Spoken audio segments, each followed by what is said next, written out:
Salut tout le monde, là la vidéo ça va être sur les croyances limitantes.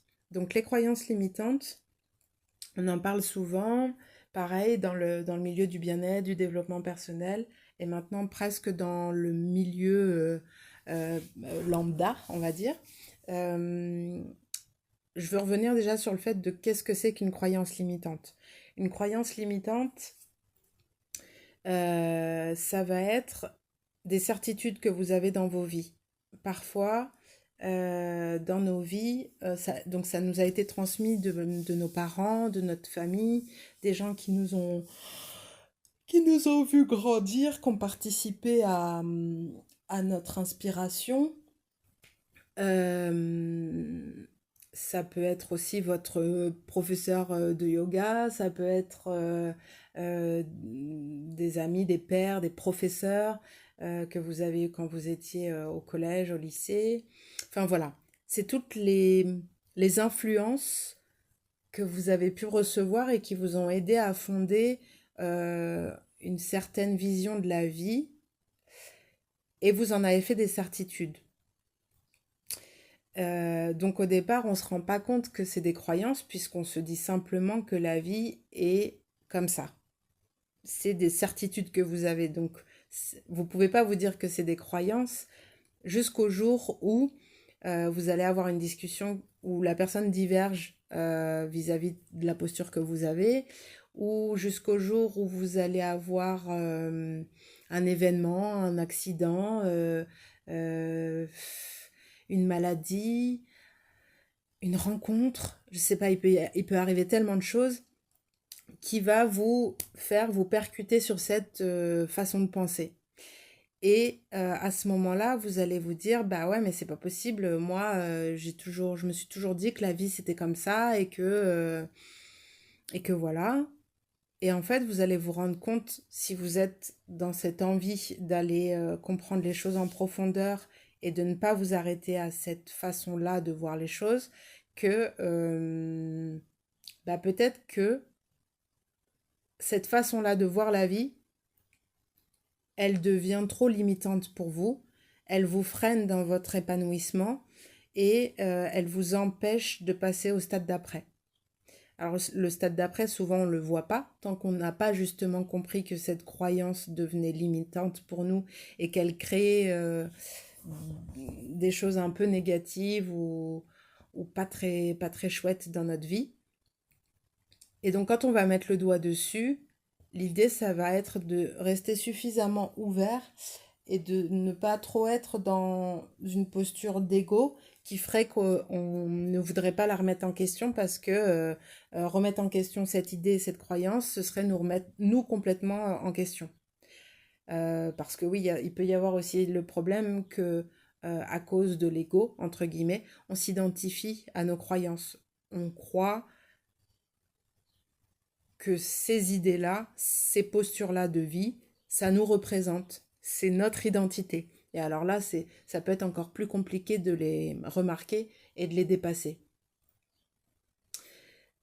Voilà ce que peut être les croyances limitantes, ce qu'elles sont. Et je l'ai un peu dit déjà, mais le fait de pouvoir les dépasser, euh, de les voir, de savoir qu'elles vous appartiennent ou qu'elles appartiennent à votre famille. Euh, les dépasser, ça permet des états de conscience supérieurs.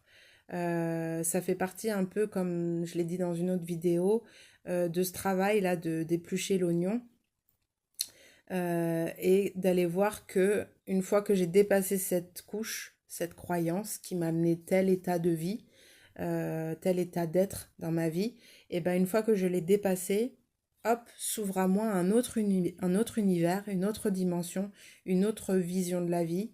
euh, et qu'avec ça arrivent de nouvelles rencontres, de nouvelles façons de relationner.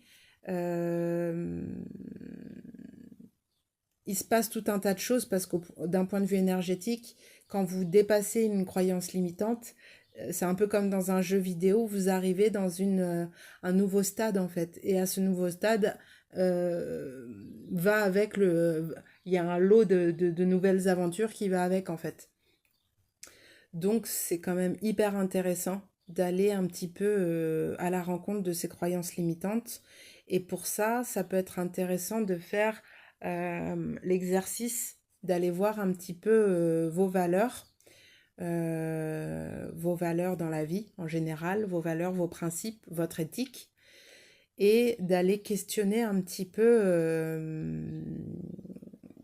les points que vous allez trouver. Je vais donner un exemple. J'aurais voulu qu'un autre exemple me vienne par rapport à mes valeurs, mais vous allez sentir que c'est quand même lié. Par exemple, l'argent. L'argent dans la vie, pour moi, au départ, l'argent, c'était quelque chose de mauvais. J'étais persuadée que l'argent pourrissait la tête des gens et être riche ou être trop au contact de l'argent, ben, ça rendait les gens mauvais. Voilà, donc ça c'était une croyance que j'avais, une croyance qu'on avait dans ma famille, une croyance que beaucoup de gens avaient autour de moi dans la sphère dans laquelle j'ai évolué. Et du coup, j'avais fait mienne cette pensée et j'ai grandi, j'ai évolué avec cette façon de penser l'argent. Et c'est qu'après que je me suis rendu compte que en fait j'étais tout le temps dans des galères de thunes, tout le temps euh, dans ne pas vouloir aller vers des emplois qui pourraient me rapporter beaucoup plus d'argent. Enfin voilà, je rejetais un peu l'argent dans ma vie parce que j'étais persuadée que c'était une mauvaise chose. Voilà, ça c'est un des exemples. Voilà, après c'est un travail qui peut se faire très rapidement sur certaines croyances, et puis d'autres où c'est beaucoup plus ancré, où ça fait appel à plein de sphères de votre vie. euh, et là, parfois, ça peut être beaucoup plus long à travailler parce que du coup, une croyance en amène une autre, etc. Et il y en a comme ça qui peuvent être très, très longues ou en tout cas profondes à aller déraciner.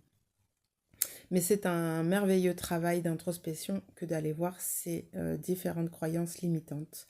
Et à savoir que même quand on en pète une et qu'on arrive entre guillemets sur un niveau supérieur par rapport à un même thème, vous pouvez encore être sur des croyances limitantes.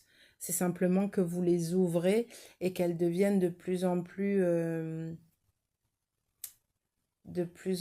ouvertes, mais quand même comment dire, elles deviennent de plus en plus ouvertes,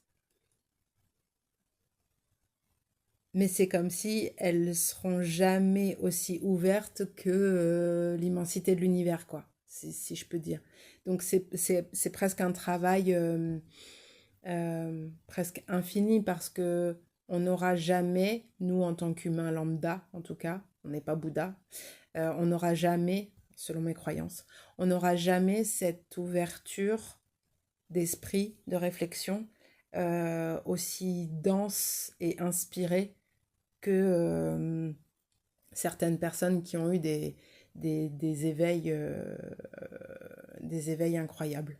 Donc tout ça pour dire que vous pouvez casser vos croyances limitantes, avancer là-dessus, mais sachez que quand vous passez au stade d'après, finalement, vous êtes encore sur une croyance qui va vous accompagner sur un certain temps et que peut-être dans une dizaine d'années, cette croyance deviendra de nouveau limitante et vous aurez envie de la péter pour passer à l'étape d'après. Voilà, j'espère que c'était mieux transmis pour que ce soit compréhensible.